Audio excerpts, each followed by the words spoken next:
Welcome to OhSister, where I unpack my Mormon sister missionary journals 10 years later.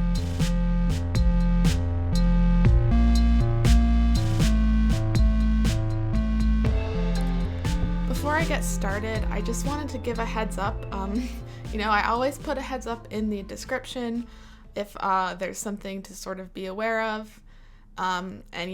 If there's an episode where I get very passionate and I cannot help but swear, I try to put that in the description in case, you don't notice that the episode is marked as explicit. But I just want to give you an audio heads up as well, because I'm talking about a particularly heavy subject today. So please check the description, and if you feel like you want to skip this episode, that's all good. Although I guess it's sort of a critical of the church content warning. It's less that I'm talking about like particularly explicit situations, but more I'm talking about specifically the church's the way that they've historically handled situations with like child abuse and protecting abuse victims. And it's sadly not always a good history.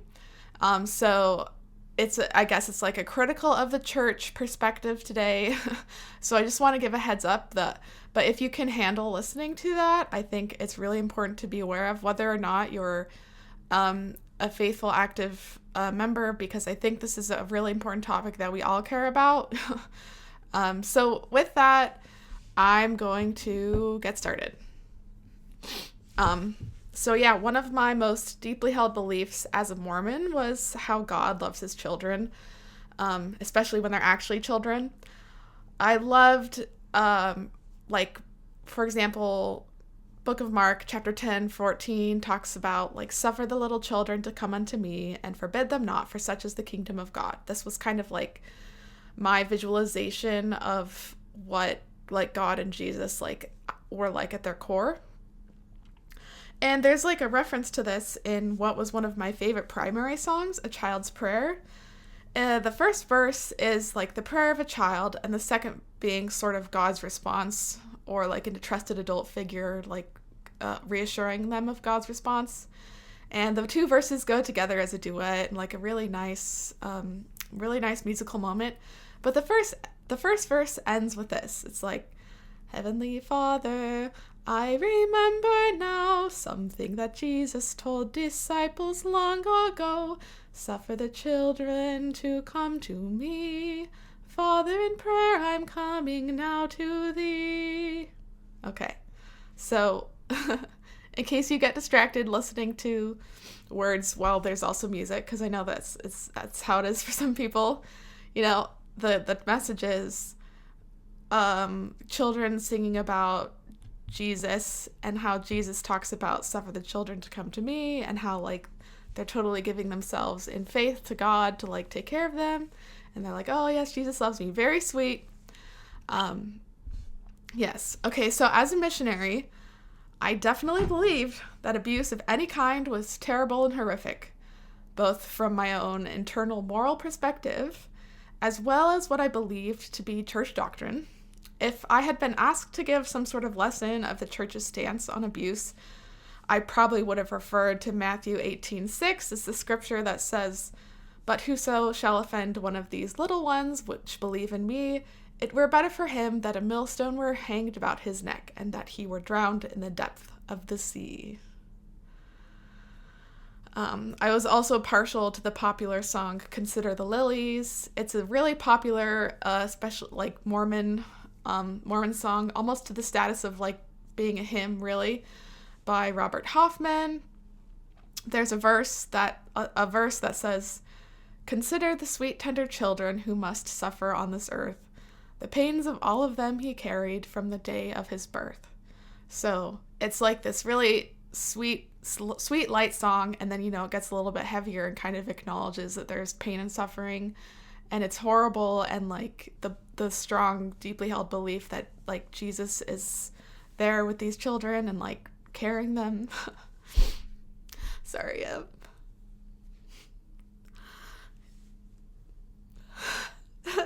it's funny to apologize to myself in a room recording. But I think this is the reaction we all have when we have to kind of face the state of suffering that just happens in the world, sadly, right? So why am I talking about this? Because as a missionary, I was totally unprepared to deal with situations involving abuse of any kind. And I was not trained to know how to protect children from abuse. I also did not know that the church has a long history of a shockingly large proportion of members dealing with abuse, members including children, and having their abuse mishandled, at least some of the time. And I will throw in, allegedly, for any of the cases that were not proven in court, but I can say that there is a shockingly large amount of cases that have been proven in court. And I also believe people who share their stories and they don't have evidence. I'm a very I'm going to believe the person who speaks up, and I'm not questioning them. I'm not. Anyway, so I don't want to get fully into that part of it here, all the stories, but if you Google Mormon and child abuse, or just abuse in general, you'll get so many results. I do recommend checking the many interviews that have been done on Mormon stories. In fact, not too long ago, on February 11th this year, 2025, they interviewed attorneys who are in the middle of a case of allegations of sex abuse against the church, or the church is involved. They're one of the people that are being sued. Their current case, they're talking about their current case against the Mormon Church on behalf of their clients, and I'm going to be talking about a lot of articles and things in this pre-section, and I'm linking everything in the description, including the link to that podcast episode. So if you want to get just a small taste of kind of the legal battle that's been ongoing for honestly decades with this issue, that's a really good way to sort of get a pulse for the history of it and what's going on currently. Okay, so all this to say that there is unfortunately a documented in court past of the church mishandling abuse situations. With the things that I've learned about is kind of cover-ups or protecting the social status of the church and even the status of the abuser instead of prioritizing the safety of the victim and potential other victims.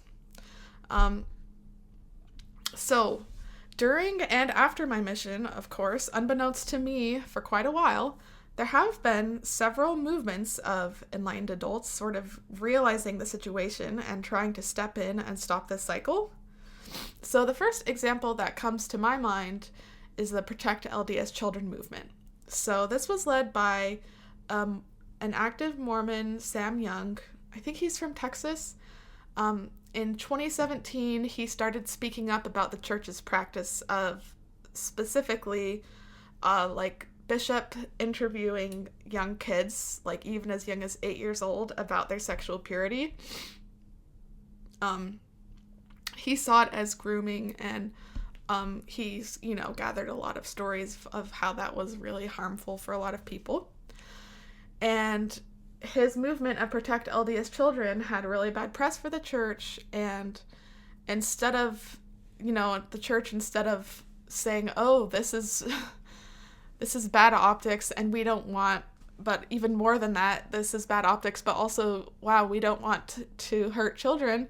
Instead, he was excommunicated the next year because of his efforts to protect LDS children. So, of course, he's just one of many. He's had many efforts, and many others have worked on this. Often people are disciplined in the church and even excommunicated for their advocacy work, because, a lot of the times advocacy for really important change within the church is seen internally from the church as criticism and disobedience. But at least now, due to all these people sort of sacrificing their standing in the church and taking the fall, there have been a bit of child protection policies like being put into church now. So, now there is actually a church training on child abuse, which is mandatory for people in different callings. I'll talk about that in a second, but in addition to I explained the Sam Young thing, but there's also a built-in issue with abuse reporting to law authorities. This is one of the main issues with sort of like the abuse cover-up, at least historically, the ones that have been proven in court. I don't know, and I have to say allegedly, but this is my understanding. At least there are situations that have been proven that this really did happen, right? Okay, so with abuse reporting, in my understanding, there are typically jobs and positions in American society where different people, you can think of healthcare professionals like nurses and doctors, or school teachers or counselors or clergy, like priests and nuns and rabbis. I'm sorry, I'm still pretty Mormon, so I don't really know all the other church clergy names, but typically clergy, healthcare professionals, school teachers, this kind of people who are often interacting with children and stuff, with people in vulnerable positions, they're typically mandatory reporters of abuse. So typically people in these jobs, part of their training is that they have to be trained on what to look for, signs of abuse in, sort of all populations, but especially in children, how to deal with the topic, how to safely intervene, what to do if somebody tells you about a situation of them being, if they have been abused, these people, it is mandatory for them, even if say a child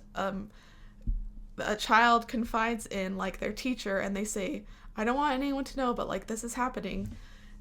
It is mandatory for the teacher to report to the law, to report to the state, so that people can intervene on behalf of the child, right? Or whoever is in danger. So I was looking through sort of the documented church websites of what I could find. So there's probably a lot of stuff I'm missing, but the 2008 stance on reporting abuse and disciplining abusers it's from some document. I'll link the document in the notes, but here's what it said. And this was, I'm assuming, what the stance was in 2014 as well on my mission. So it says, church leaders should never disregard a report of abuse or counsel a member not to report criminal activity to law enforcement personnel. Okay, so that's good, right? It says also, church leaders and members should fulfill all legal obligations to report abuse to civil authorities. Okay, so on the surface, that sounds like, Allie, what are you complaining about? Even in 2008, they had to fulfill all legal obligations to report abuse to civil authorities. Except, in Utah, clergy are not mandatory reporters.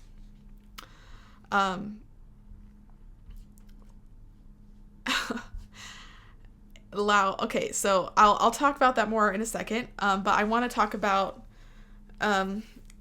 what is the current state of the church's abuse policy now as of this month of February 2025. So I'm going to pull up the handbook.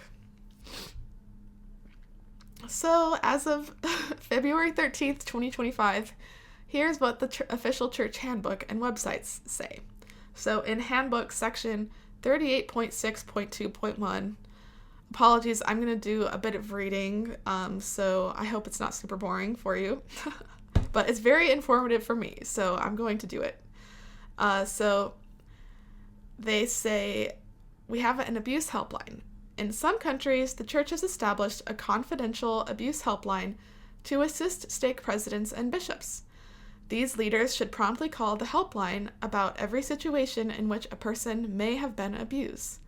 or is at risk of being abused. They should also call it if they become aware of a member viewing, purchasing, or distributing child explicit bad materials. I'm not going to say the word. I think we all know what it is. The helpline is available for bishops and stake presidents to call 24 hours a day, 7 days a week. Bishops and stake presidents should call the helpline when addressing situations involving any type of abuse. Legal and clinical professionals will answer their questions. These professionals will also give instructions about how to assist victims and help protect them from further abuse, how to help protect potential victims, and how to comply with legal requirements for reporting abuse. And then it says, the church is committed to complying with the law in reporting abuse. Laws differ by location, and most church leaders are not legal experts. Calling the helpline is essential for bishops and stake presidents to fulfill their responsibilities to report abuse. Okay, so I'm talking about this because, at least in the state of Utah, where many LDS people live, the church and the state are very intertwined. I don't know the whole history of this topic. Again, I'm not a legal scholar. This is not my area of expertise, but it is a topic I care about, and I think most people care about this. So here's the state of the Utah legislative rules as of May 2024 for reporting abuse. So this is, I'm not sure if it's bill or statute or what, but it's 80-2-602. It was effective as of May 1st, 2024. Here's what the state code is for reporting abuse. So it says, except as provided in subsection 3, which I will read to you, subsection 3. So except for these instances, if a person, including an individual licensed under da-da-da, like nursing or medicine, has reason to believe that a child is or has been the subject of abuse or neglect, or observes a child being subjected to conditions or circumstances that would reasonably result in abuse or neglect. Okay, so clarifying, an individual's, like, for example, like a nurse or a medical care person has any sort of reason to believe within reasonable doubt, that a child is in abuse neglect, then the law is the person shall immediately report the suspected abuse or neglect to the division or to the nearest peace officer or law enforcement agency. Okay, so yeah, like mandatory reporters for all the people who are included in the mandatory reporting bracket. So far that's good, right? That's what we want to hear. But in the Utah Code, the subsection 3 exception is the reporting requirement described in subsection 1, which I just read, does not apply to a member of the clergy with regard to any confession made to the member of the clergy while functioning in the ministerial capacity of the member of the clergy and without the consent of the individual making the confession. Okay, if 1, the perpetrator made the confession directly to the member of the clergy, and 2, the member of the clergy is, under canon law or church doctrine or practice, bound to maintain the confidentiality of the confession, or, and then there's also stuff about attorneys, which I'm not going to get into because this is a lot of legalese, but basically,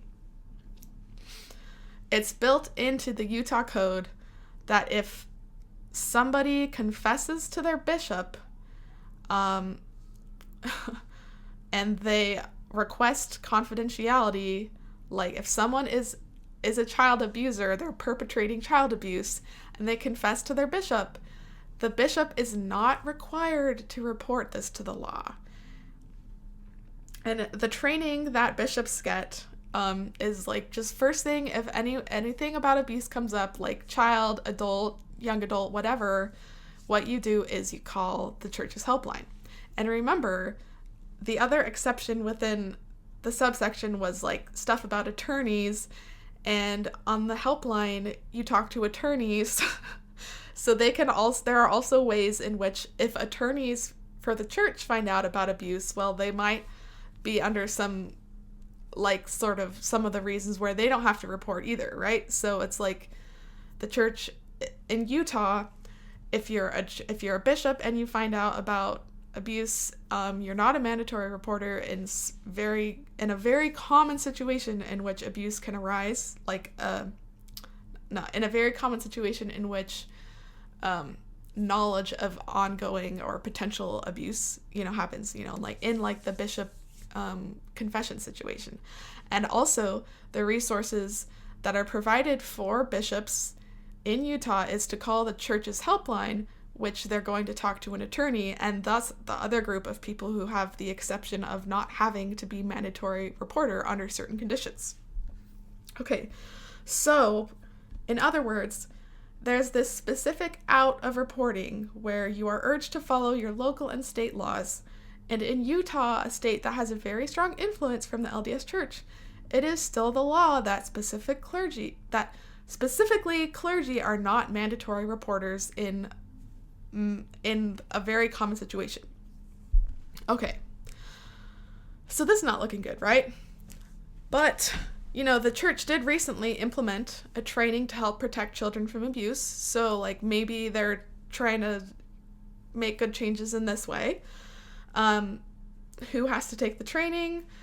From the website, it says anyone called to work with children or youth. So the examples are basically any leadership presidency at every level, from the stake to ward, along with any callings in primary, young women, young men, and Sunday school teachers. So this is a good group to be taking a child protection training, right? This looks like a really positive step in the right direction. So I looked into the training as much as I could. It seems like it's about a 30-minute video with an interactive questionnaire, and you have to do it within the first month of accepting your calling, and you need to do it every 3 years. Unfortunately, you have to be an active member to watch this training, to access the online training, and since my church membership is revoked, I was please excommunicate me. I'm no longer a member. I don't have an online account anymore. So I can't watch it. And I can say that on the website of the training, it does say, quote, "In the US and Canada, if you learn of abuse, you should immediately contact legal authorities. You should also counsel with your bishop or stake president, who will call the abuse helpline for guidance in helping victims and meeting reporting requirements." Okay, so it does say that on the website. It does say that you should immediately first contact legal authorities, and then you should talk to your bishop. But allegedly, according to recent posts on exmormon subreddit, so I repeat again, this is alleged. I have no legal proof. And I haven't been able to see it for myself because I am not a member anymore. Allegedly, in the training video / in the meetings that are being held for people to watch this training video, some people had this experience, and they said on exmormon subreddit, so grain of salt, right? Allegedly, they are urged to just go straight to the abuse hotline, straight to the bishop, not to contact legal authorities, okay? So, this is all alleged because I can't say for sure whether this is happening. I can say this is what I'm hearing is happening. So a bit of a mixed message where, at least online, it's saying, what I was able to find on the church's official website is that if you learn of abuse and you're in this group of people, you should first contact authorities and then go to your bishop. But apparently some people are being told, no, don't contact authorities, just go straight to your bishop and call the helpline. And once more, allegedly. Please don't sue me. Now, of course, the story I'm bringing up in my journal today is not related to any church cover-up of abuse or anything like that, so why am I harping on this topic? Well, Missionaries are religious authority figures typically seen as trustworthy people to confide in and even to seek help from. And when I was a missionary, I sort of saw myself as like a stand-in social worker. But the thing is, missionaries do not have any sort of training about mandatory reporting or what to do if you see abuse or anything of this topic. The only thing we were trained on was following missionary rules and trying to be really good salespeople.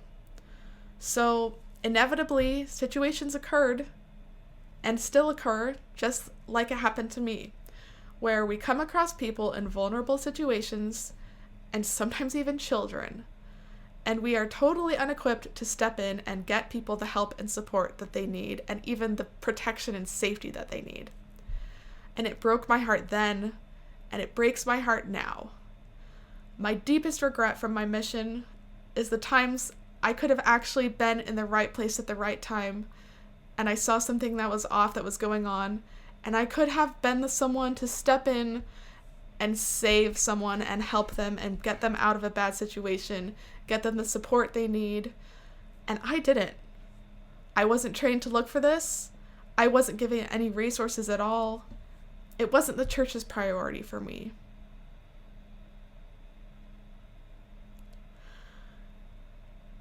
I think part of the flaw baked into all this faulty thinking that sadly we see in my journal this week is that all problems are caused by lack of righteous gospel living.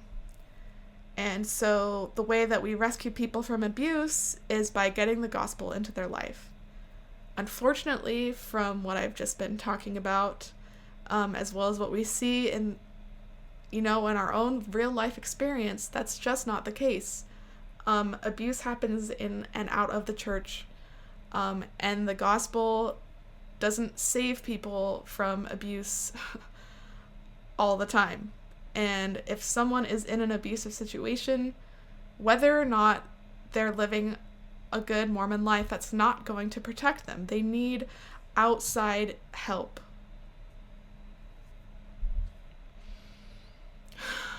So, heavy topic. I might talk about it more, but I'll leave it at that for now. I'll probably talk about it a little bit more when it comes up in my journals. So let's go ahead and jump in. Monday, December 29th, 2014. Mission Day 80. What a lovely, calm, productive P-Day.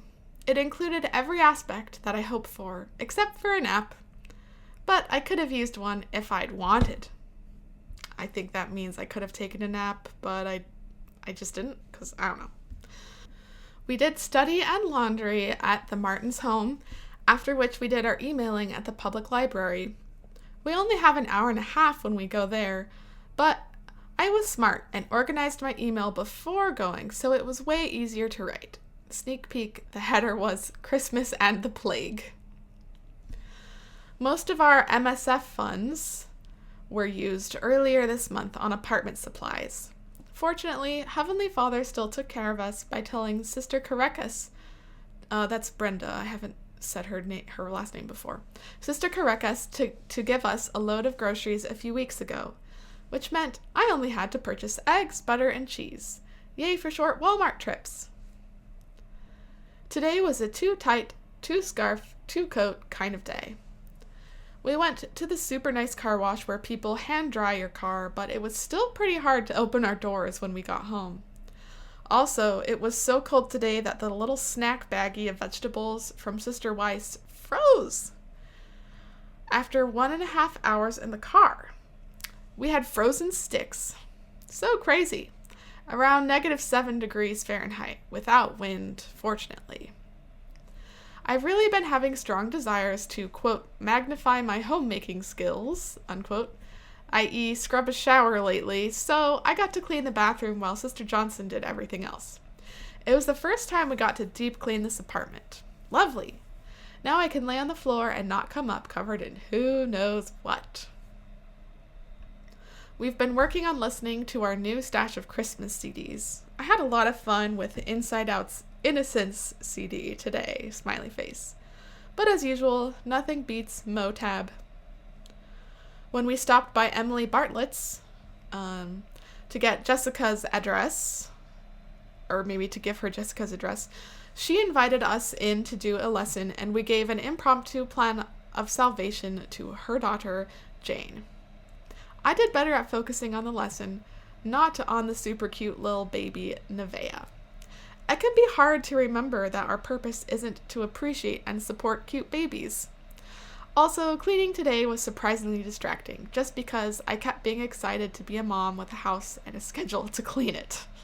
Weird of me. Day 1 of week 12 training is over, and then I drew in a little crying emoji.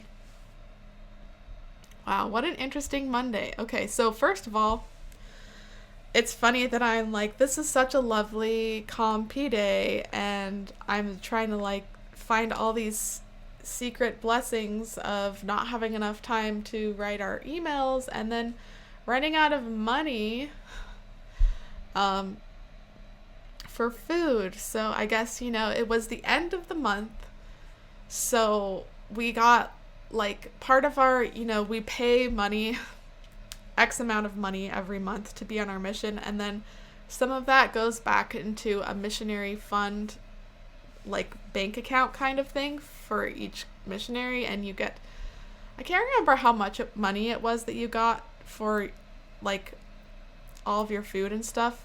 It was buy food from the account, the MSF account. It was buy your own food, toiletries, feminine hygiene products if you have to deal with that, skincare, sunscreen, medicine. If you need to buy more clothes and you don't want to use your own bank account from home, you gotta buy clothes sometimes, basically any expense that's not rent or the car. It was supposed to come out of that fund. Oh, also buying postage, because I would send a lot of letters, and buying more notebooks to take notes in, and buying stationery. That was a pretty big expense for me, and pens and stuff. But yeah, so we used up all of our funds on supplies for the new apartment that the church had gotten for missionaries. I guess we probably needed to get cleaning things and maybe some towels and random things. So we were out of money, basically. And I put the spin on it that oh, well, you remember a few weeks ago when Brenda gave us all these groceries, that was for this, that was so that we would make it to this week just fine. And we only, it was a short trip at Walmart because the only thing we bought was 3 things: eggs, butter, and cheese. It's wild looking back on that, and how I just had to put such a positive spin, and I just couldn't be critical at all of the church, of us not having enough money to buy food, Not cool. I don't remember if I told my parents about running out of money for food sometimes. I could imagine that I would maybe share it a little bit in emails home just to be a faith promoting story, but only if it worked out this way where we miraculously had enough food. Otherwise, this is probably one of the things that I would have felt I needed to hide from my parents, so they didn't so they weren't mad at the church, because I was I gotta do good church PR, so even if it means going hungry and I don't have enough money for food, it's the right thing to do. Bleh. Gross. Okay. Also, I just wanted to clarify the car wash thing. So we were supposed to wash our car every week. We did not have to pay for gas. There was a credit card that went with every missionary car that was for gas. So we could just buy gas whenever we needed, and we didn't have to pay for that. But we did have to pay for the car wash, and we were supposed to wash the car every week. Which can be expensive. And also, it was getting to be really cold. It was the end of December, beginning of January, so it's really starting to be truly winter in North Dakota. And if you can imagine, if you get your car covered in water and then you drive out and it's super cold, there's literally ice encasing the car and you're trapped in your car. And we had realized this before, so this time we splurged, Sister Johnson and I, and we probably took turns paying for the car wash, I guess. So whoever's turn it was paid for the car wash, and we paid extra money for the one where people like towel off your car afterwards, which, I mean, I hope those people got paid a ton, because they were outside in North Dakota winter toweling off cars, like, oof. Probably they didn't get paid very much. They probably didn't get paid enough. But anyway, we paid for that in the hopes that our car doors wouldn't freeze us shut and trap us inside. But it was still, even with that, it was still hard to open the doors. So that's crazy. Also, it was so cold. It was getting so cold that we left a baggie of vegetables in the car and it froze. That's crazy.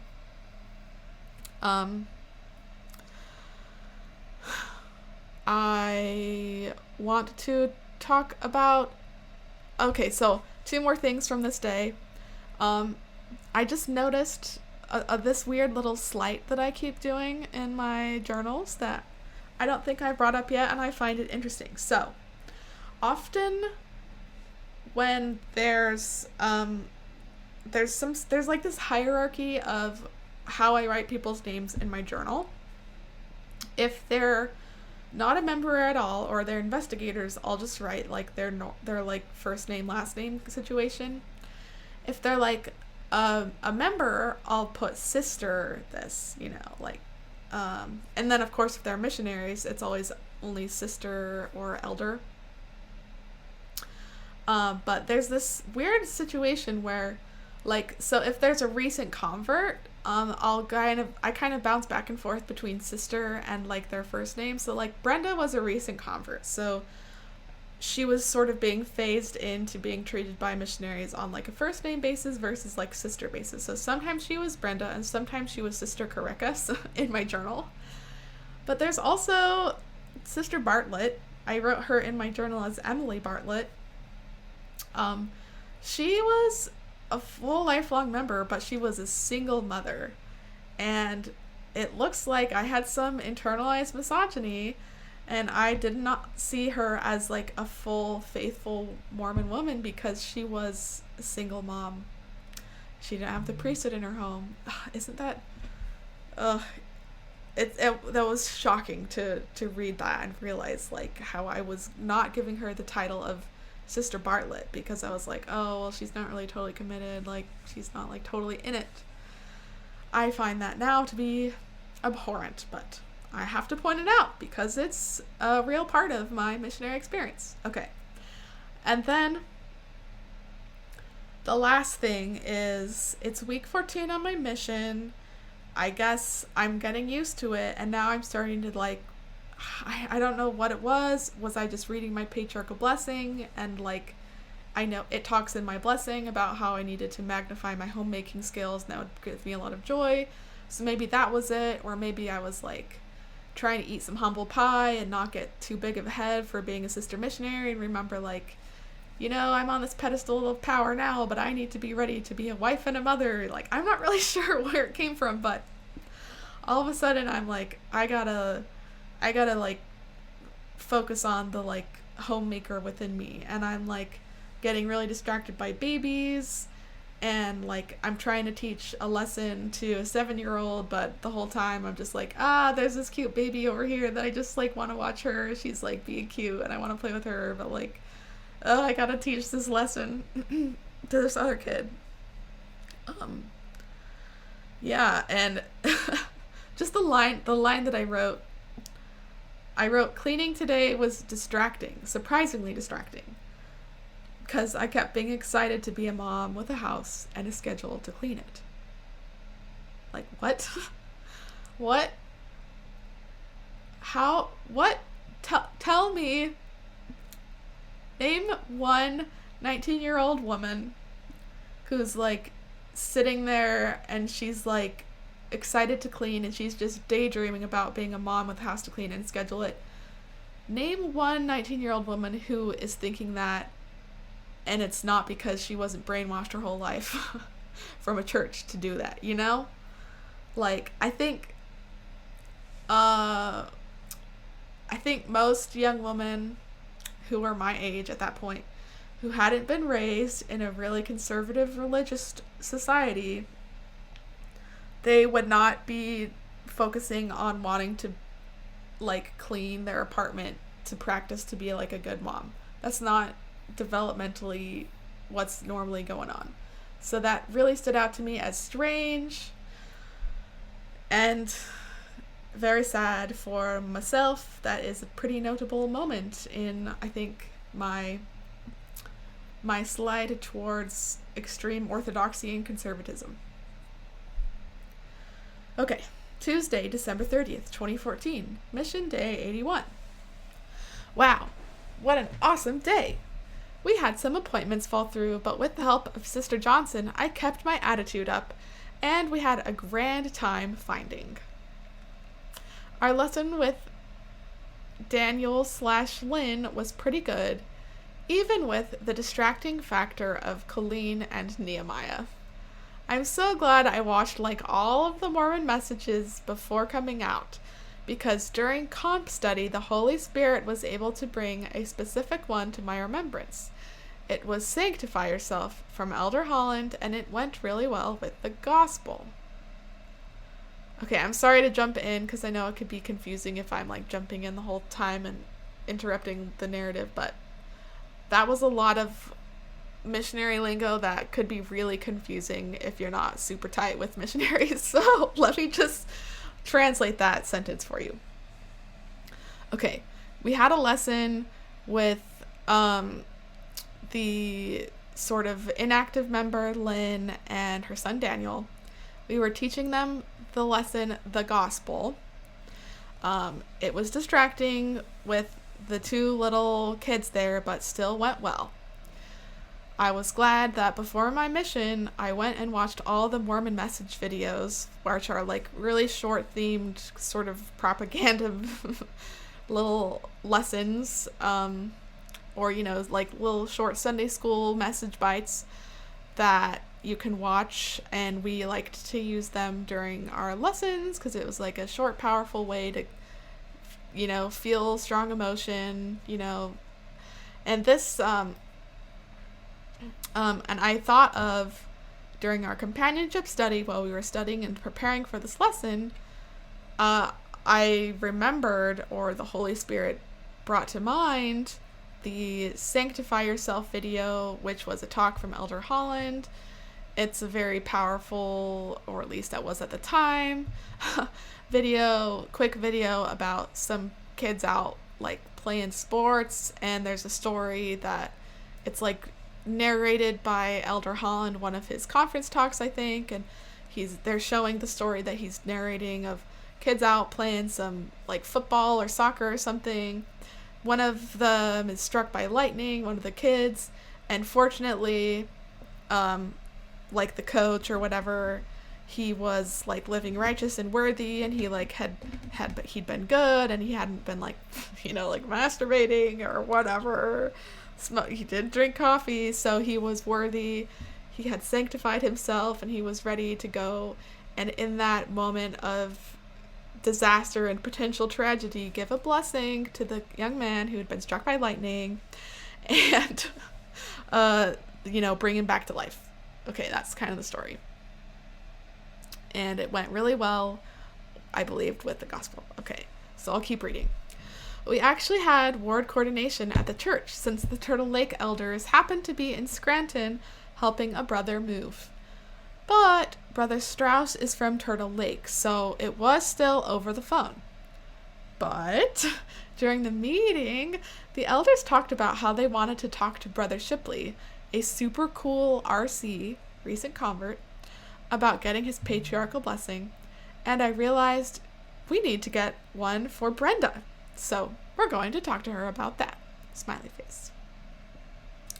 Tracting outside wasn't really going to be effective, so we went to the apartment building next to Masoka's. And it was awesome. At the first door we knocked, Rodney opened the door, and I felt an immediate sense of love for him. I really want to teach him, but alas, he's not ready yet. Frowny face. However, On the next floor, we found Dustin, who seems to be super excited to learn. Masoka finally was able to meet with us, and she's a pretty neat woman. She came here to Scranton from Mozambique in 2005. She speaks Zulu, English, and Spanish, and is working on Russian. She was baptized not too long ago, and so we're really excited to start meeting with her. The only thing is that she currently works during church, but that can be fixed. Also, Linda and Kevin are finally home from Christmas, and when we stopped by, Kevin was very welcoming, and we have an appointment scheduled for Thursday. Smiley face. Beautiful day, and I'm glad I got a mini nap during lunch. Alrighty. So, a lot of just kind of, I don't know, stuff that I don't really care about now, but I do care about, well, I'll explain. So, like, with Masoka, right, this is not her real name. For people who are not, who were, you know, they were not, like, as I remember, like, white, or they weren't, like, culturally American, I try to, as much as I can within not very long of a time frame, I try to say, like, okay, I want to try to find a name that's similar to their name, so I'm still respectful of their personhood and their identity, even as I try to keep their identity private. I don't want to whitewash this whole thing, you know? So, I found, I kind of looked up to see, like, what's a name that's, like, similar in origin to the name. So, right, Masoka's not her real name, but it's similar in origin and area, and she's not from Mozambique, but she's from near Mozambique. Just once again, we're kind of reminding of privacy and that kind of thing. It is interesting. I'm just noting how often the people who kind of got baptized and then didn't really get like stay in good contact with the missionaries and didn't really get assimilated well into the church. There are many factors, but I think racial differences or, you know, ethnic, cultural differences is a big one. You know, I think this one was black. I can't remember for sure. But either way, she's definitely a much more kind of culturally aware woman than most of the Mormons in Scranton. And I would not be surprised if she wasn't, like, you know, didn't immediately connect. She's also, I think, a single woman. I don't think she had kids. I think she was like a nurse or something. So, you know, I guess I can't speak too much on her experience. I just want to point out that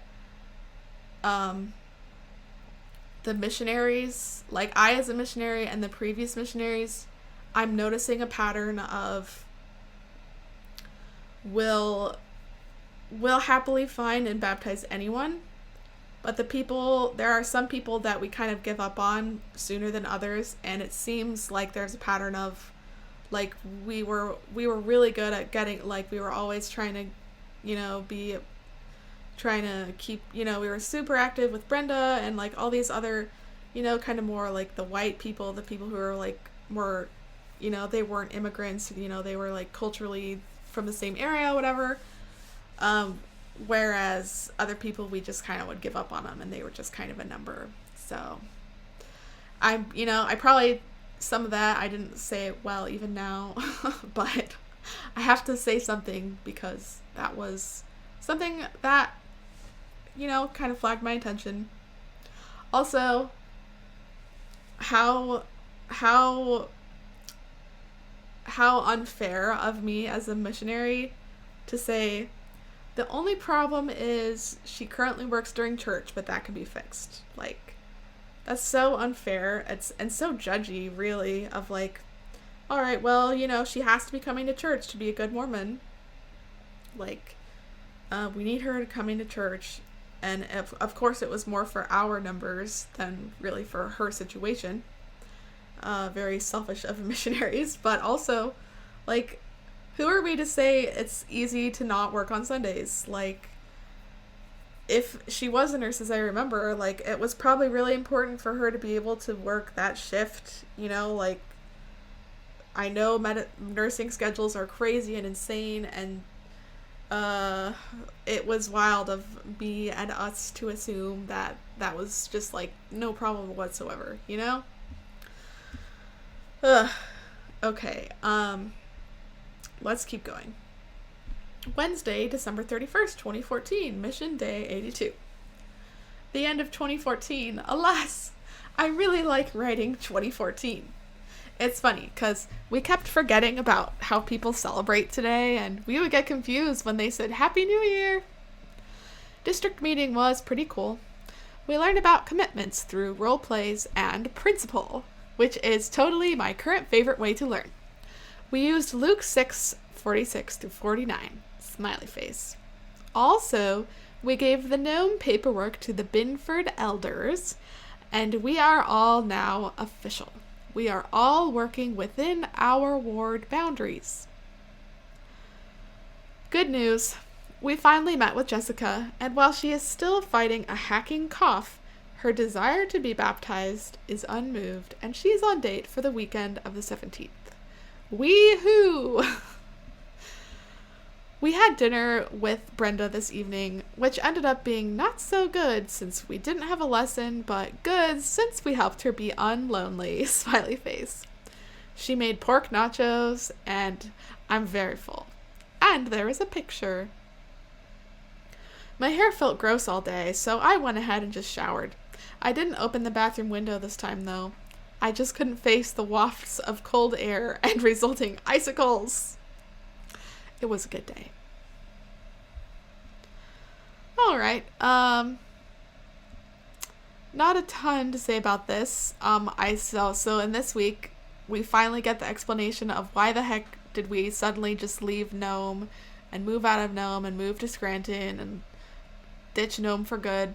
Yep, it turns out that there were elders in the Binford ward, and technically Nome was within their ward boundaries, and it's like, why are the Scranton sisters living all the way down in Binford and having to drive like an hour and a half constantly to like be in two areas? Like, what's going on? Let's just give this area to the people who are in this ward area. And I remember being a little bit mixed about that, because on the one hand, it's like, well, these are the people, like I cared about the people there, and I was kind of frustrated that it seemed like people trusted the elders more than they trusted the sisters, or at least, like, the elders saw it that way. Like, I don't know, it's like some under very, very deep hidden unconscious part of myself was like, is this misogyny? Like, what?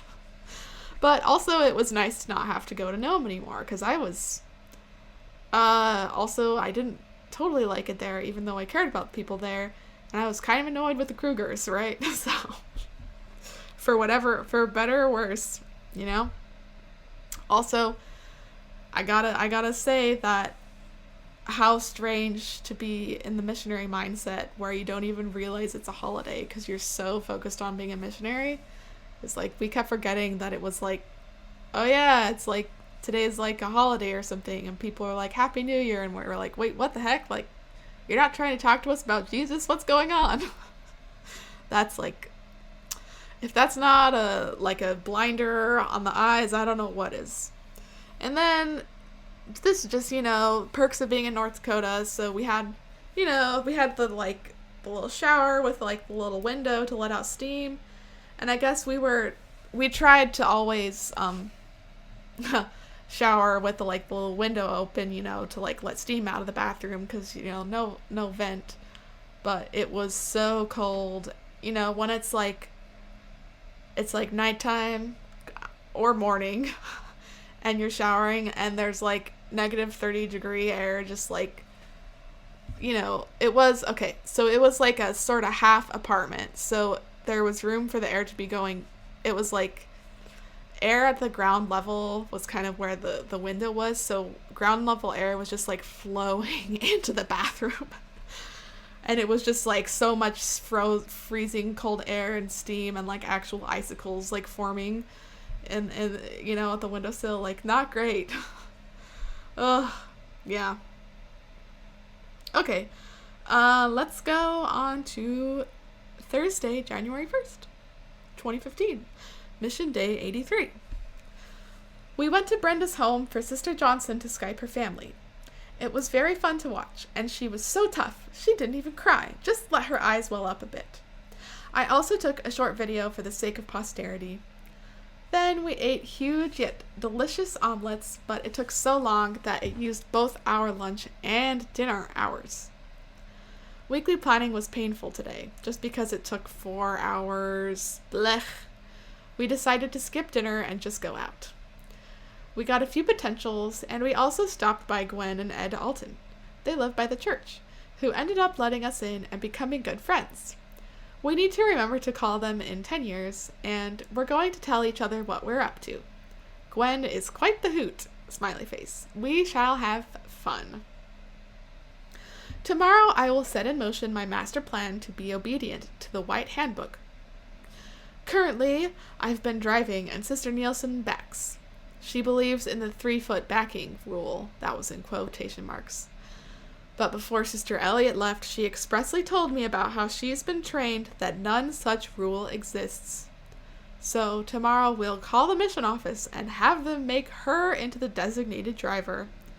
Then I'll say that she must always let me back her, that I'm willing to even in negative 30 degrees Fahrenheit, and even when it's only 2 inches of backing. So she can learn directions and we'll be that much closer to 100% obedience. 10:05 p.m. Okay, I gotta talk about that first. Okay, so I'm like, once again, it's still stewing at me that, like, oh no, I'm not being 100% obedient, and like, is this why we're struggling to like find people? I don't know, probably. So it's funny, I called it my master plan to my master plan to be obedient to the White Handbook. And it's interesting kind of the gymnastics going around here, because I wasn't okay like confronting Sister Johnson about like, I'm sorry, Sister Johnson, like, I know you think it's okay to back up to 3 feet without you getting out, and like, I'm the one driving, but like, I'm not comfortable. You have to get out of the car. I wasn't comfortable like having that confrontation talk, or maybe we'd had it, but I don't think we did. I think I maybe mentioned it, and she was like, no, it's fine. And then I was like, oh, okay, and didn't say anything. So then I was like, well, how can I make this work so that we can both be happy without talking about it? So I was like, I know. How about we make you the designated driver so that you can learn how to navigate? And then secretly, my plan was like, okay, well, now that you're the driver, my motivation this whole time, but I'm not going to tell you that. It's just like, just so you know, like, even if we're only going to back up for 2 inches, and even if it's super freezing, super cold, I'll always get out. So, like, just let me out of the car and I'll back you. It will be obedient, and you'll learn how to drive in the town. So missionary, so silly. What else? Oh, so we went to Brenda's home for Sister Johnson to Skype her family. This was atypical. Normally you're not Skyping your family for New Year's Day. I think, if I remember, like, there had been either some sort of scheduling conflict where she wasn't able to Skype her family on Christmas Day, or maybe we had just run out of time or something. There was something about how it hadn't worked on Christmas Day how it was supposed to, so we were able to schedule for her to do it on New Year's Day instead. So I'm glad she was able to call them, because that would be super terrible if even the one time you get, she didn't get.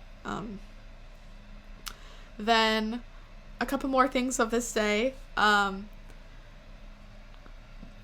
Just more of us being like, oh, we're just gonna skip dinner, we're not gonna eat, we're just gonna keep going. Like, yikes, that's red flag of unhealthy eating mindset.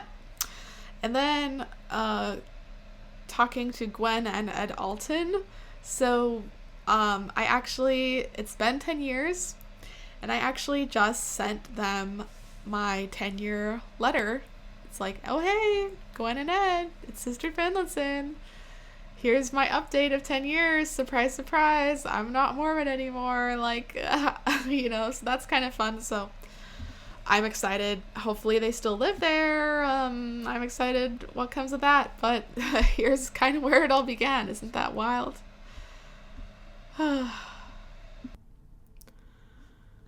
Just heads up, this coming day is the day where I talk about the sort of child abuse situation, or neglect, or whatever. So if you're wanting to skip that, skip over the next while. Okay. Friday, January 2nd, 2015. Mission Day 84. In our STL call today, Sister Kiona lightly rebuked us for not remembering to text her the last 2 nights. I wrote it in my planner, though, and today we remembered. It was beautiful outside. 29 degrees, no wind. Tracting was quite pleasant. I even wore only my undercoat for a while.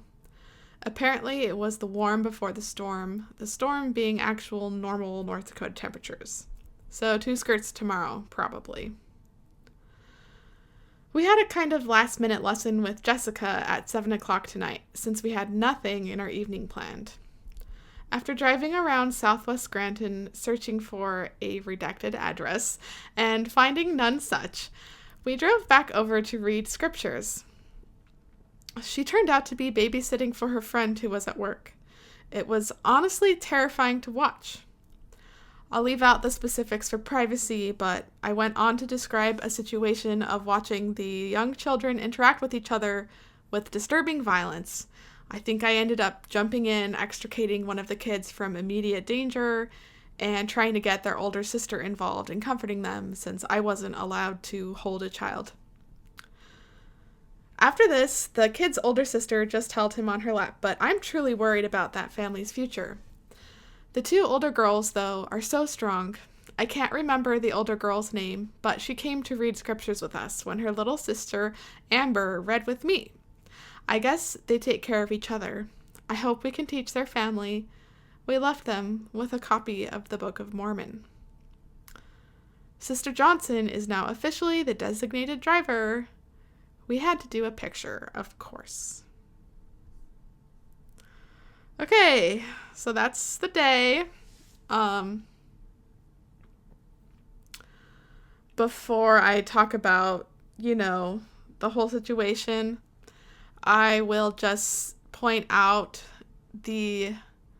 first of all, the strangeness of these little pieces that I pieced together from the day.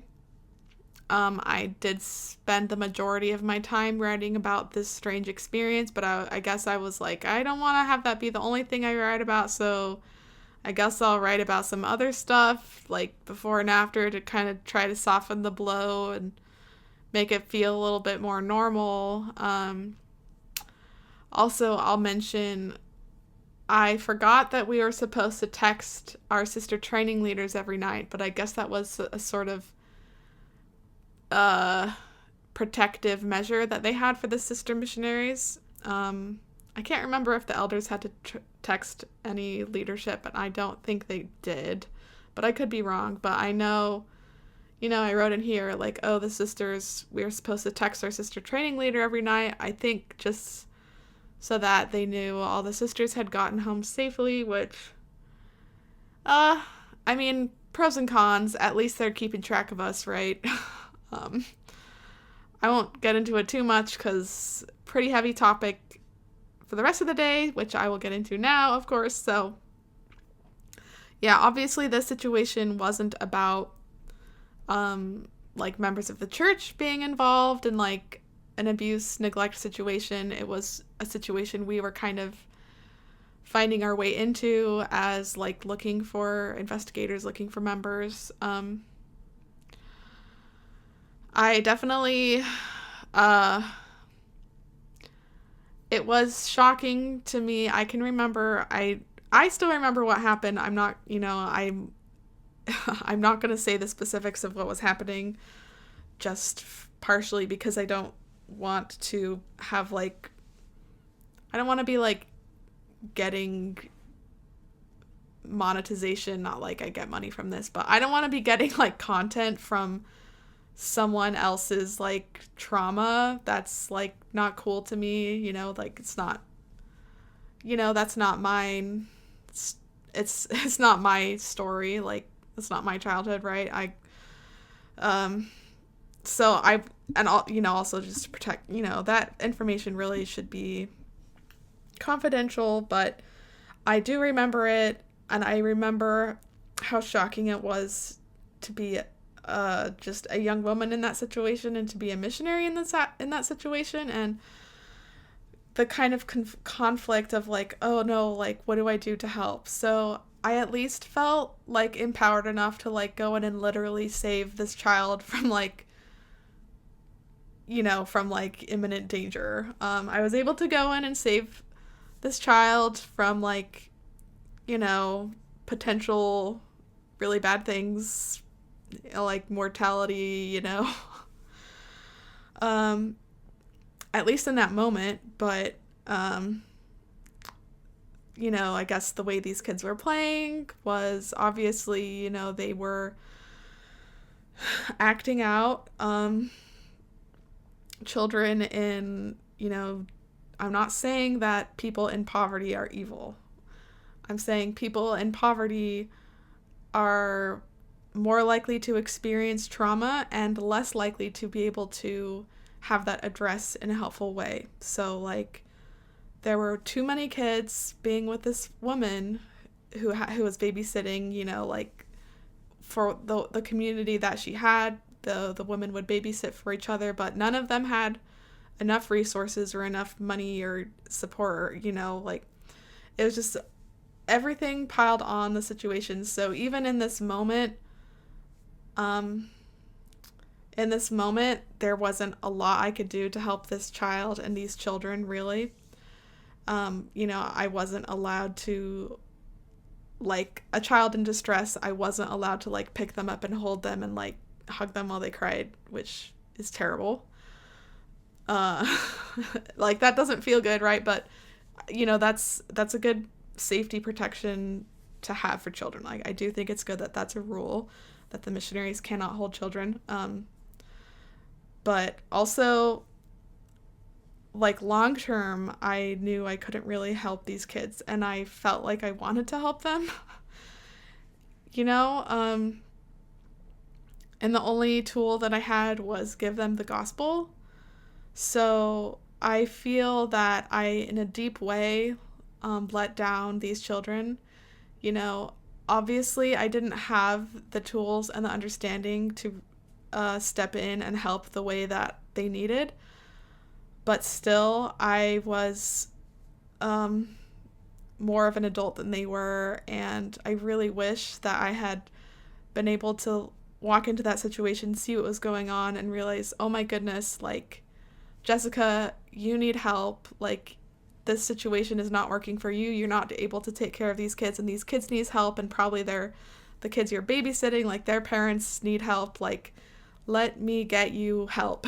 And instead of focusing on reading the scriptures and getting you baptized, like, clearly step 0, we need to, like, let's get you, like, a social worker, and let's, like, see if, like, are you trying to, you know, all the basic things that we need, like, food, housing, shelter, safety, level 0, before we are, you know, joining churches and promising to give them 10% of our money, etc.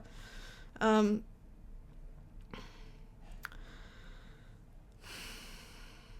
could definitely go on a rant about about the social policies I think that need to be in place, but I'm not the expert in that field, so I shouldn't go on that rant really at this point. I guess that's not really the point of this podcast, so I don't want to get too sidetracked, but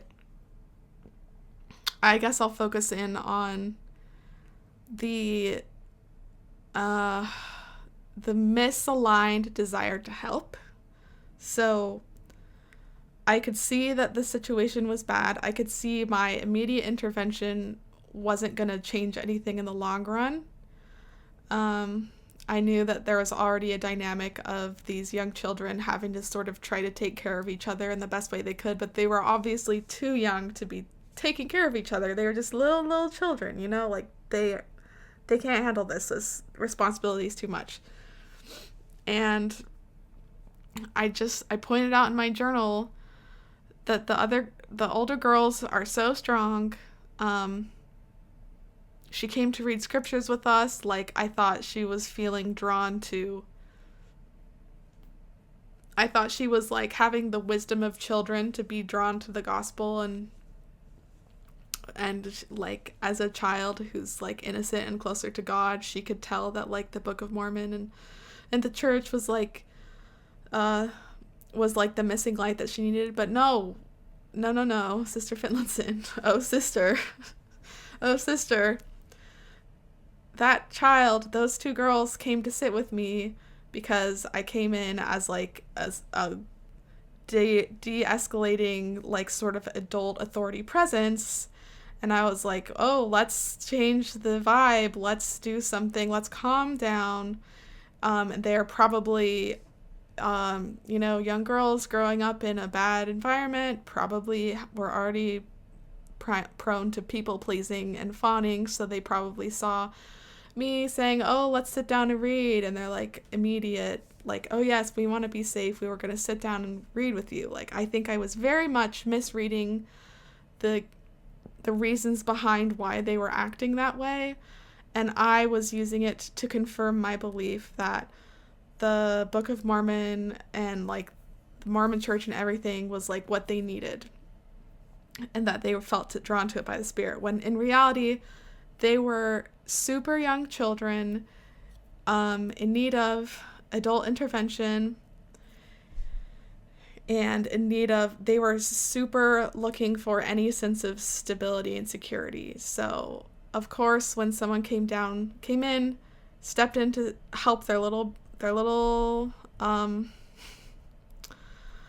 sibling, their little baby sibling, and then it's like trying to calm things down, of course they're gonna like glomp onto that adult as long as they can, right? So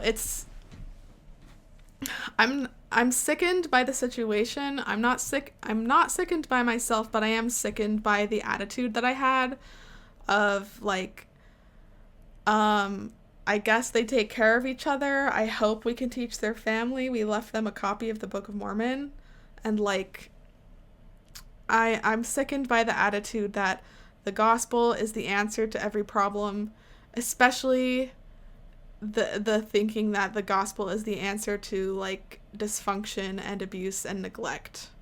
That is not the case. You can do okay. Well, I also don't even think every religion is fine. But even if you're gonna say blanket level, it's fine to be every religion, I will say okay, but that religion's not gonna fix underlying relational issues. It's not gonna fix underlying trauma dynamics. It's not gonna fix like any constant like dysregulation you're having in your body because you're experiencing like trauma flashbacks all the time, you know, like that's not gonna get fixed by Mormonism. And it's so discouraging to read this and realize that if I had been trained the way that a proper ministerial kind of person would have been trained, like someone going out doing like social work and doing missionary work, doing service work in the community, I should have been trained to be able to step in and help these kids in some way. But instead, my training was to go in there, say, oh, I hope it gets better, and leave them with a piece of propaganda. You know? I guess that silence there is, I'm just, righteous anger is what I'm feeling at this moment. Heavy and hot in my heart is this. Ugh. the disgust with the focus on sending young people out doing missions, and it's not to help people like we believed, and I wasn't helping people like I believed. I was just doing propaganda work for an organization, and they didn't care really about the communities that we were impacting, because they weren't training the people they were sending out into the communities to actually help the communities. They were just training us to colonize the communities with the Mormon theology.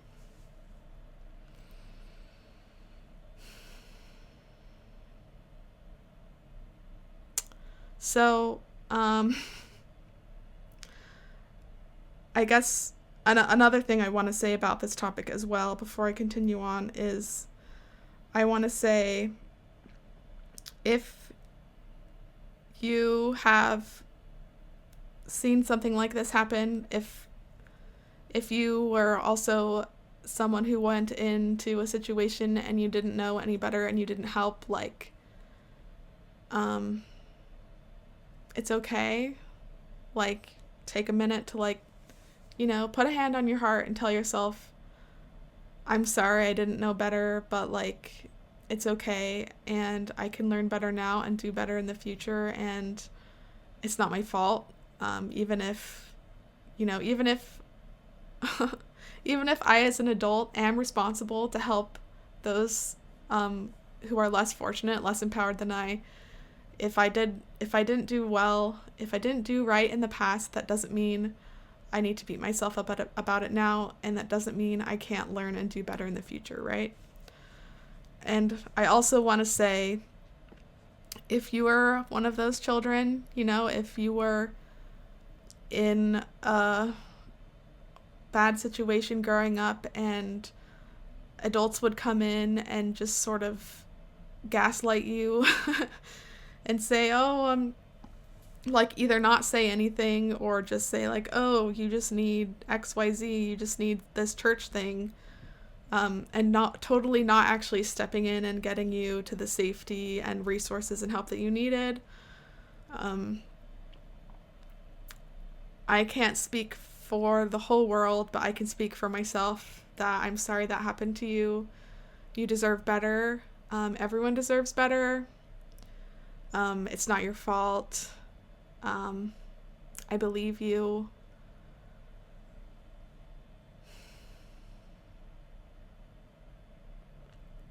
And if you're in that situation now, for whatever reason, and you are stuck in a bad situation and you need help,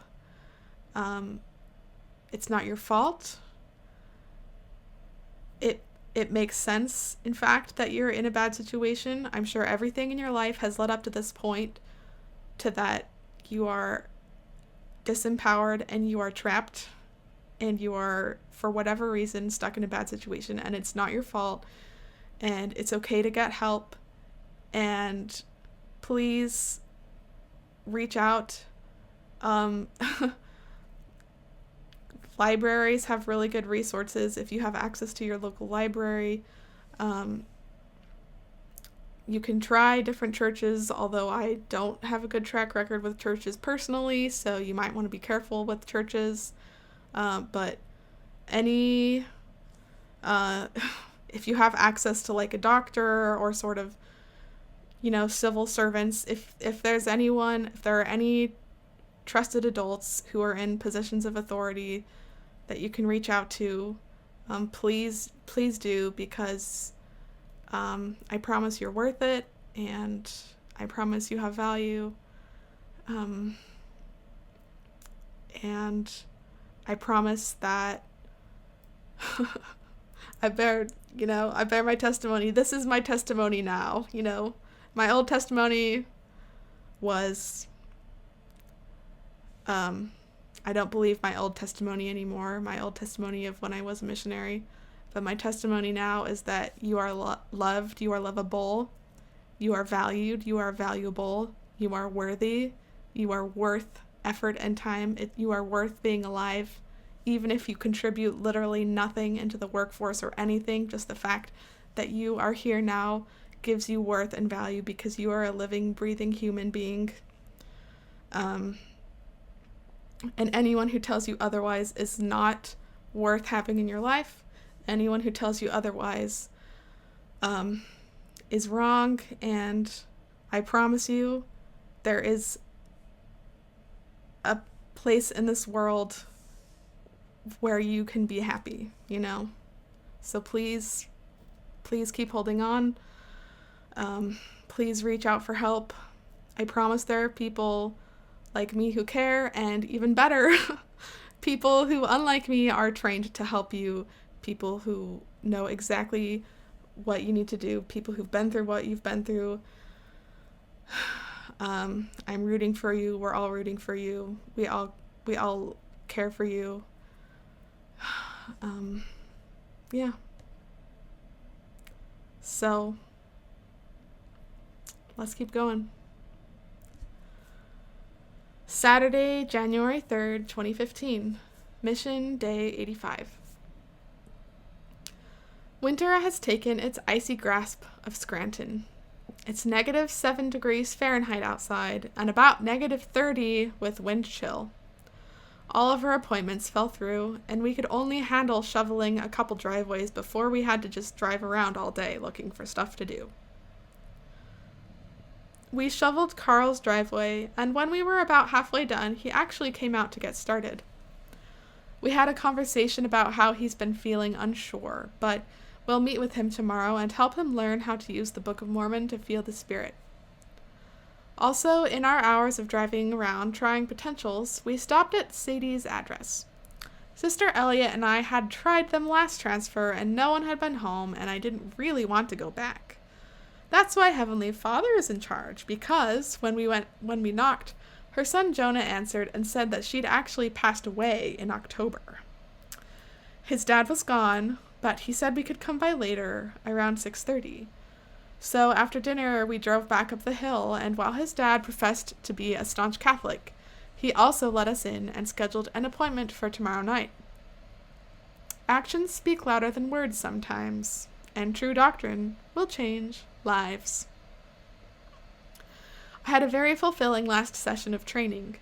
We finished watching The District 2, and we wrote down a ton of helpful inspiration for Carl and Jessica and the Peabodys too. And despite our crazy day, we were blessed to not receive a transfer call.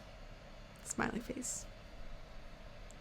All right, so the first thing I'm going to say about this day is actually about the previous day because I was reading and I realized I didn't talk about the emotional impact of being a missionary and walking into a situation of trauma. So a little story time. This never happened to me on my mission, but I talked to, when I was Mormon, so these are faithful stories. I talked to lots of friends at BYU who would during their missions, they had been around violence, they were shot at or they saw people be shot. They also, missionaries are around people who die. My husband was on his mission, he was asked to give a blessing to a woman who then she died right after, so that was crazy. But yeah, it's not uncommon for missionaries to be exposed to death and violence, and sometimes be robbed on their missions, held up at gunpoint. This kind of thing is not that uncommon, based on when I talked to my colleagues around me as a student at BYU. So obviously experiencing or witnessing violence, trauma, neglect is traumatic, and there are no resources for missionaries who experience this. There's no oh, did something crazy happen? Here's this helpline to call. Which again, the church has a helpline for bishops to call an attorney in case someone reports that they have been abusive, but there is no helpline for missionaries if they're literally out doing free propaganda for the church. So that tells you church priorities right there. But yeah, that does not exist. We'll see later on. I'll have some of my mission companions had sort of pre-existing or it like kind of happened when they're on their mission, like depression and anxiety. And a few of them were fortunate enough to be able to get access to like a few phone calls to like church therapists. And I have talked about it with them after, and it was helpful, but like it was like pretty limited the amount of like phone calls they were able to have, and it's not like standard protocol. So it was more common with my second mission president, who was a lot more aware of like the problems of missionaries and having bad mental health. And like that was a big reason a lot of us were going home. So he was trying to be more proactive about like treatment and care, which was really cool. But there's no like, it should honestly, the amount of stuff we were doing already without watching any trauma or like witnessing violence or anything, like the amount of stuff we were doing, we should have had weekly therapy just to like check in and be like, hey, you doing okay? Like, what's going on? I bet there's a lot of pressure. Like, let's chill for a second. Like, we definitely all needed weekly therapy on our missions when things were going just great. But the fact that like I walked in on that situation and I just like, there was no way to process it. Like, I don't think we could really talk about it. We just had to like, all right, put that down, do our next thing. Like, don't worry about it, because we always just had to be so focused on being busy and being productive that there was never time to like, oh my God, like we just saw something crazy. Like, let's sit down and like take a nap or like talk about it or anything. Like, no, there was not time for that, and we weren't supposed to do that. That was not the priority. No time for any sort of emotional processing of anything. And in fact, I guess this is ranty episode, right? So if you're this far, you're you're in it. Another element of this is like, there are missionaries still to this day, but there's a missionary this happened to on my mission.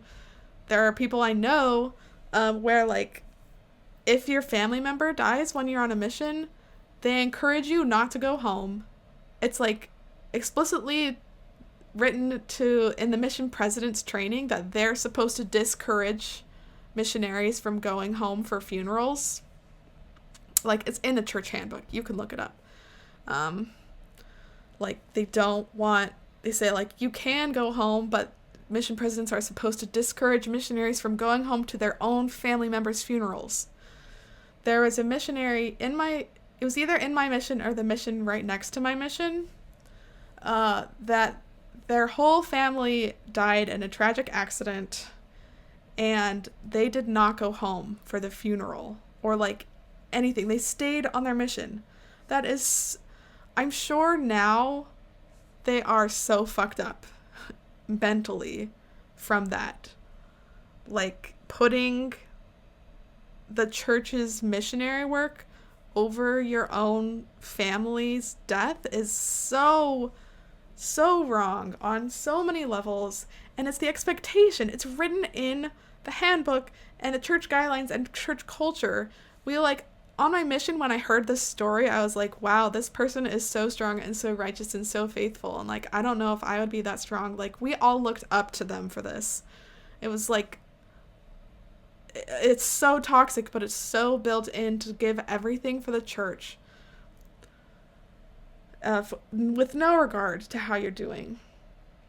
I guess it just sort of loops back into the gospel being seen as the answer to every problem, which of course it was not, but it's like we saw it as, well, this person, their family's gone, so now they need the gospel even more. So of course they shouldn't go home and like work through emotionally processing this, because they have the whole rest of their life to do that. They should stay on their mission and serve God with all their heart, might, mind, and strength, and like really prove to God that they're in it for the long haul, you know?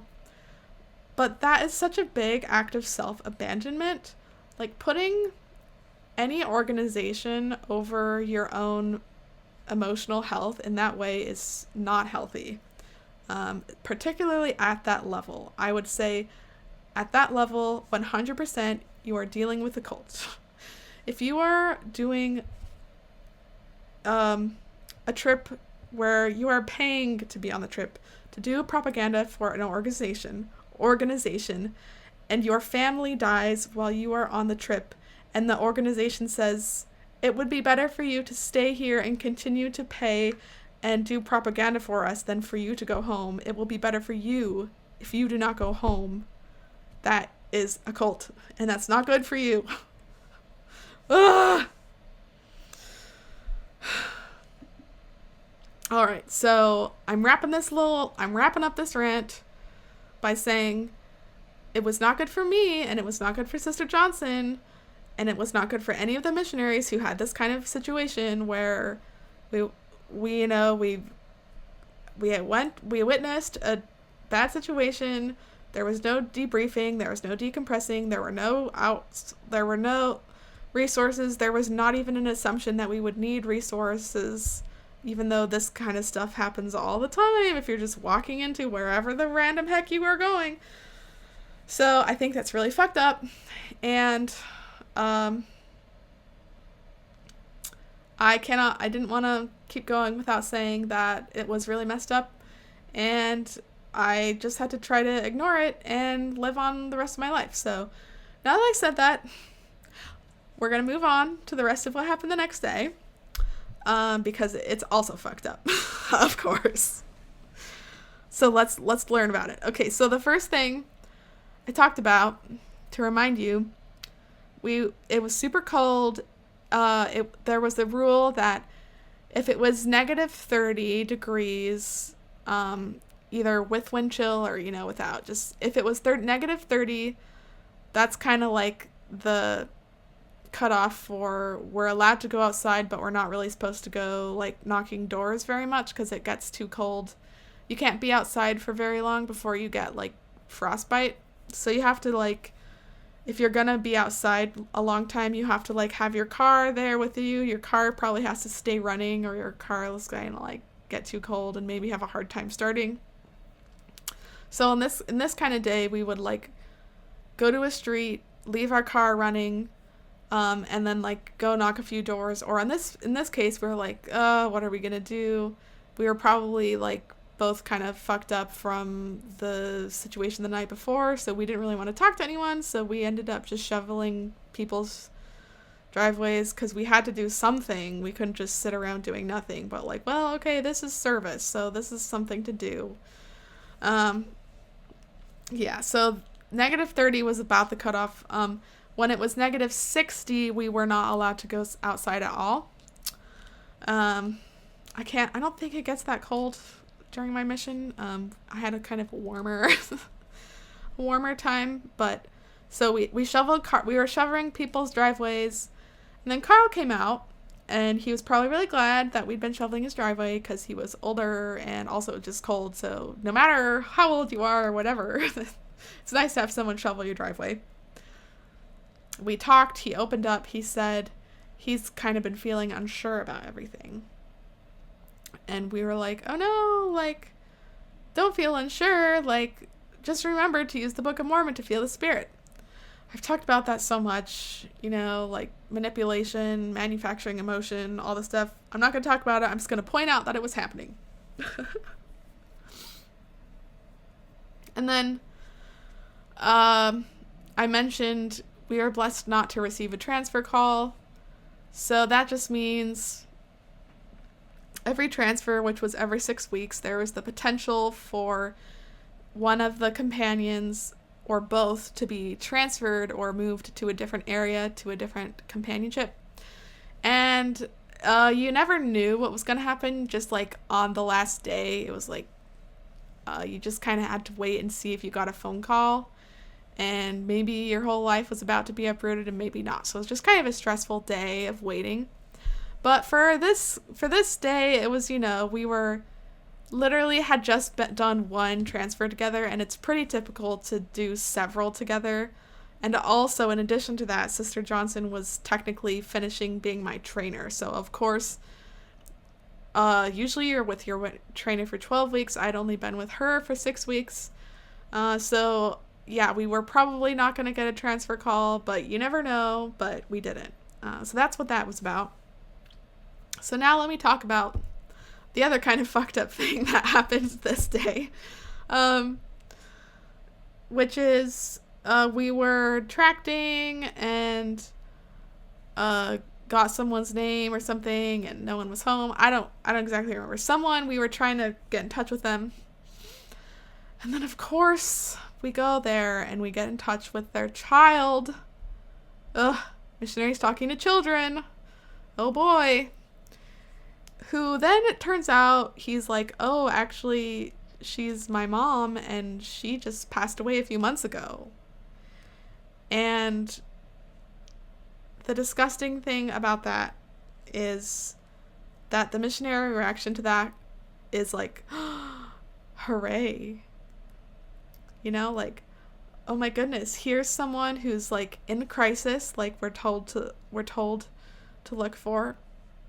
And specifically, someone who's going to be open to the lesson of the plan of salvation, someone who's going to be open-hearted and ready to hear about how they can be with their loved ones forever, which I see now is so toxic and so manipulative and kind of feels predatory and evil now. To like go up to try to recruit people when they're in the midst of grieving a wife or a mother is very sickening now. And we were like, that was like a good thing that we were like, oh, this is exciting. Like, I'm sorry she died, but like, well, she would want you to join the church because now she's in spirit prison and she's looking down and she like wants you to join the church. Ugh, so presumptuous, so predatory. And then of course, when this child's dad comes home, when we go back to see him, he could have been way more rude to us just because he doesn't want these random religious people coming to his house and talking to his kid, But he did say, look, I'm a staunch Catholic, but he did let us in. We were probably kind of pushy, and he let us schedule an appointment. So we were totally not listening to his boundaries. He was saying he was not interested, but we're like, we don't care. We know better than you. You're grieving, and we have the answer for you. And then this thing that I wrote is so, ugh. Let me read it one more time. Actions speak louder than words sometimes, and true doctrine will change lives. What did I mean by that? I meant, okay, he said he's not interested, but he let us in and we scheduled an appointment. So that is an example, a clear example of how within Mormonism, and particularly on my mission, I was being trained to ignore and disrespect, like not consider people's consent and ignore boundaries. And if you think about it, it's quite common for young men to go on missions, then come home and marry even younger women. And it's been very common for me hearing stories growing up of how different couples had met. There was a lot of men ignoring women's boundaries and saying like, oh, well, she said she wasn't interested, but after a while, like, we went on a date anyway, and look, we're married now. Actions speak louder than words.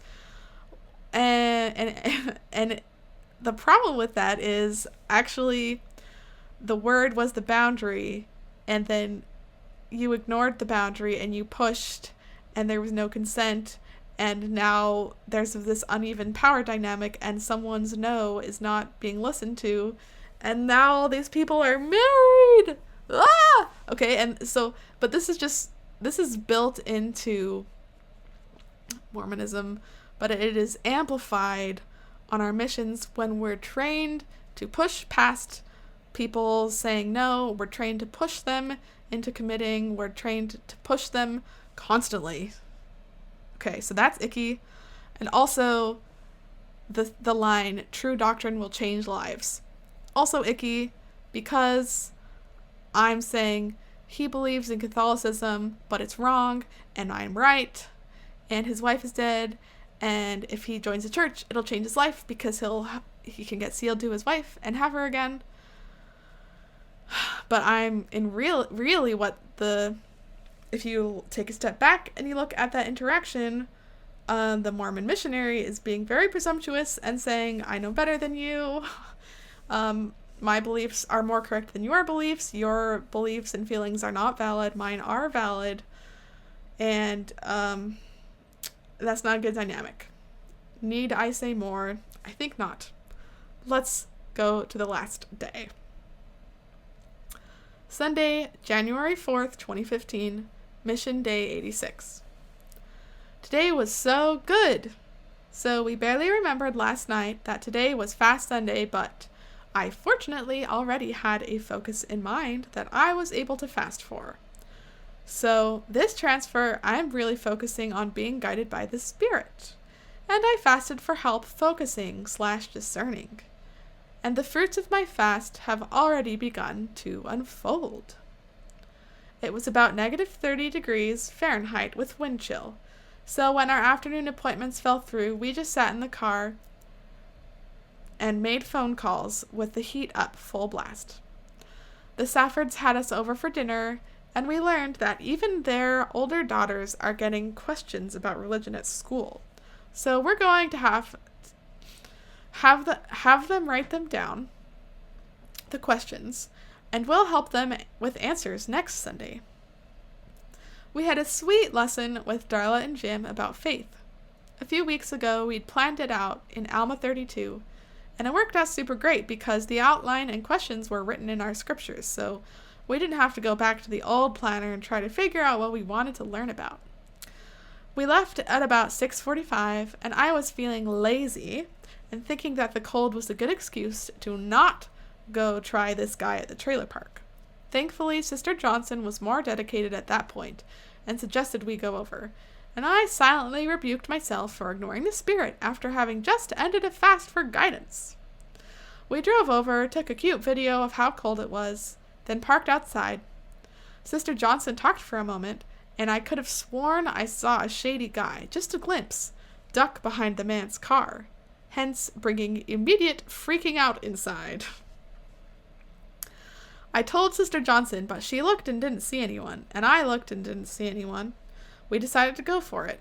I'm so grateful we did, because there was no creepy guy waiting for a sound beating from myself.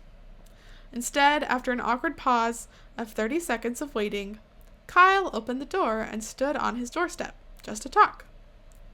We asked our peace question, and we had a good, Spirit-guided, unified, religious discussion. The Spirit was there keeping us warm, and he has such a special spirit himself. In the brief time we had, we learned that he and his wife had been homeless in North Dakota just a few years ago, and he had finally been able to find a trailer. They would heat up rocks on a fire and would use them to stay warm for 5 hours in their tent. I can't wait to teach him. Saturday can't come fast enough. Also, we afterwards went to the Kirstens' home so that we could use time at least strengthening member relationships as we warmed back up. They let us in, fed us cocoa. We're going to go skating with them in a couple Mondays, smiley face. And I guess today was actually the last day to train since we had to finish the district. Tender mercies.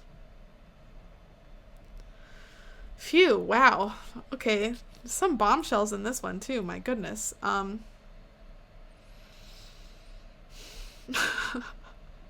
It's already so long. I'm gonna talk about it though. I gotta talk about it. So the first thing I'll point out is the word lazy, okay? I think, I've talked so much about the emphasis on like productivity and like obedience and like using like wearing yourself out in the service of God, right? So like I think I had the right to be lazy at that point. Just because of all like the fact that this was week 14 and I had been working constantly for the church. I think I had the right to be lazy. I know the connotation of the word is not great, but I think honestly sometimes we need to rebel and rest and be lazy because we're gonna fall apart if we don't, right?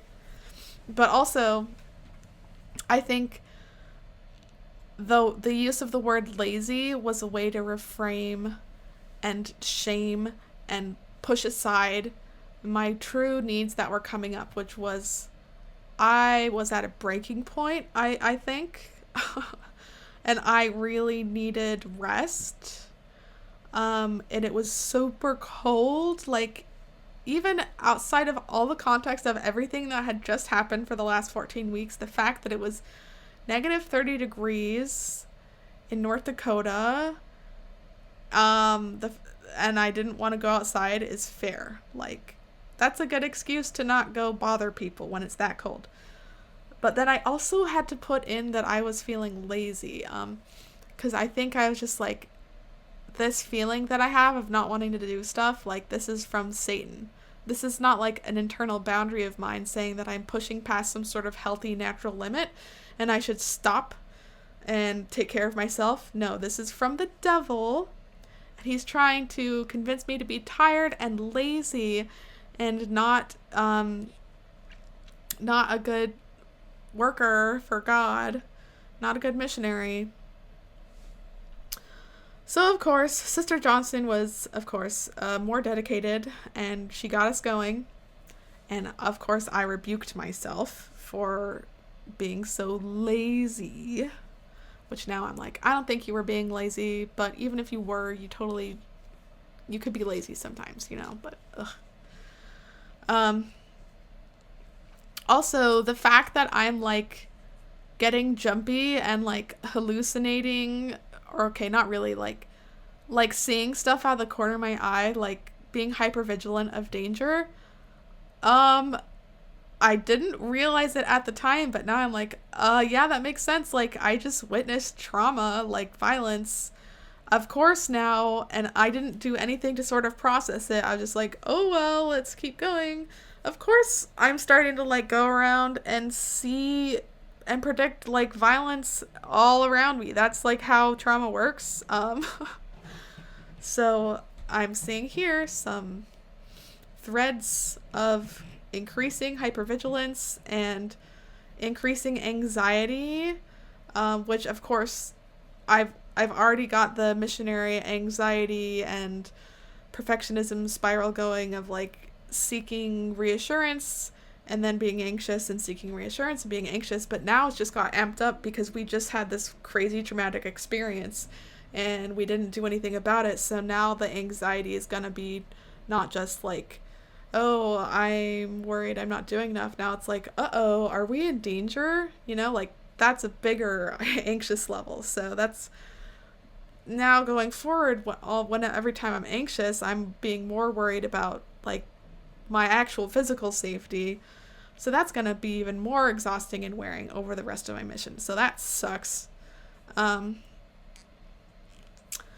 of course, also, my interpretation of this was like, oh, it's like, if it wasn't real, like, I thought it was like the devil. I thought it was like demons. I thought it was like, if I'm scared like this, it's not because there's actually danger. I was trying to gaslight myself and be like, it's just Satan doesn't want me to do this thing. So this was also like this weird, it like almost, okay, it's like, what's the word? It's like this weird double system of missionaries are stressed and anxious and probably traumatized. So probably extra hypervigilant and sort of imagining danger where there isn't danger, like amping up reality that is not there.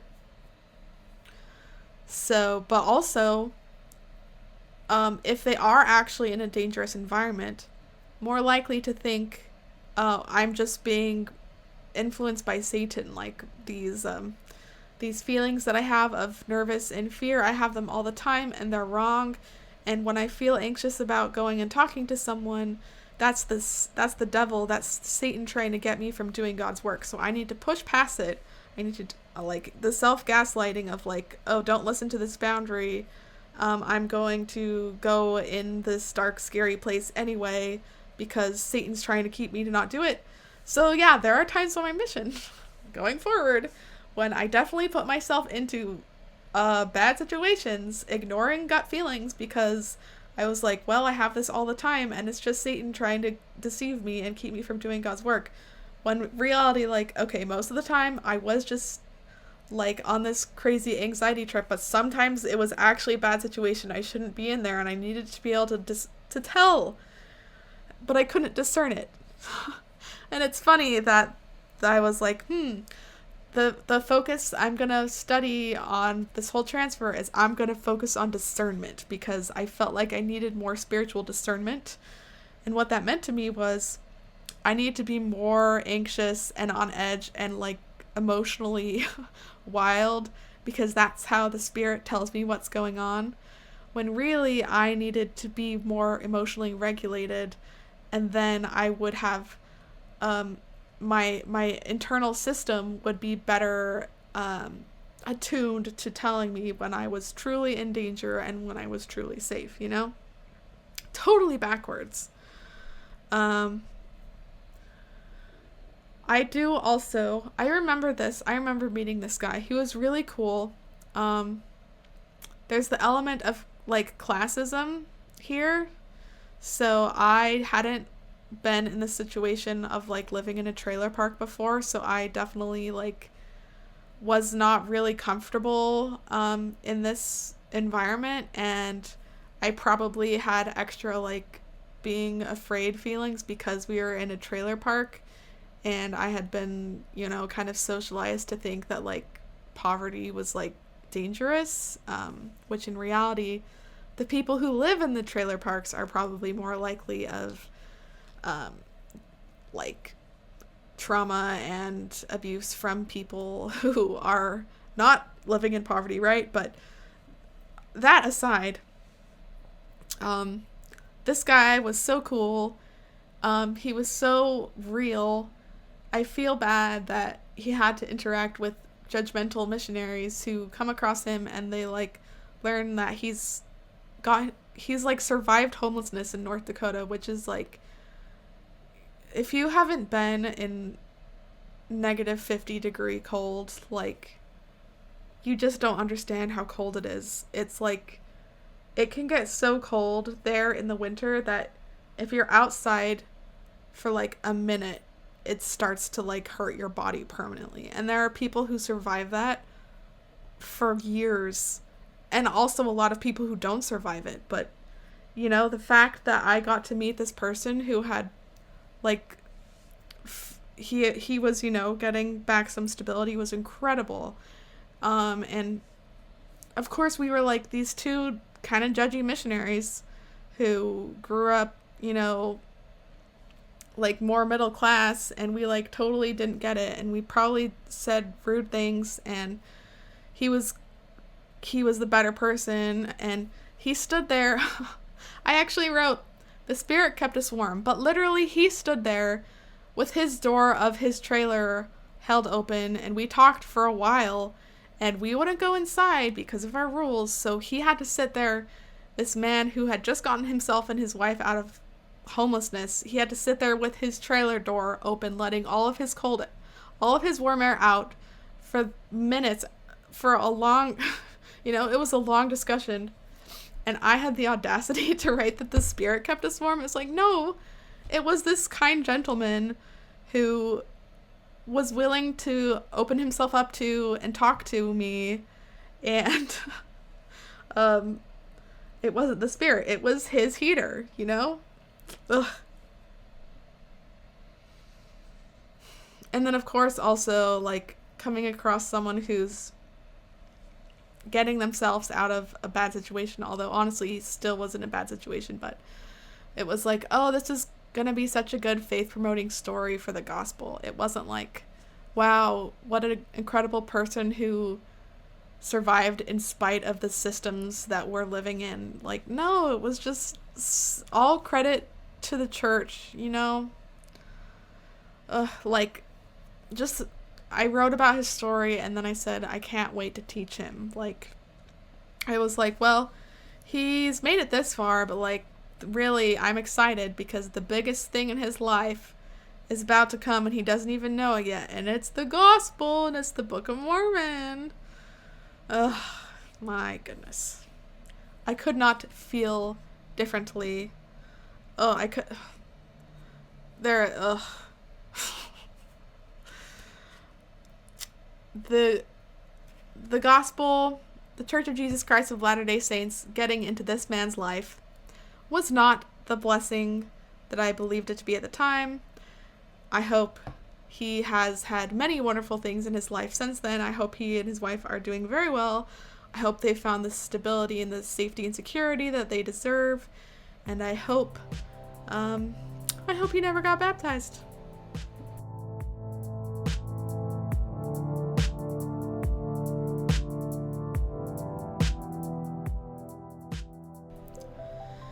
And that's my 14th week as a Mormon sister missionary.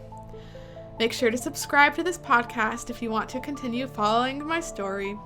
Ratings and reviews are super appreciated, and if you'd like to financially support this or my other creative work, you can become a patron at patreon.com/AllieChristiansen. I hope you have a great week, and if you want my advice, just remember that you can love others best when you love yourself first. Bye!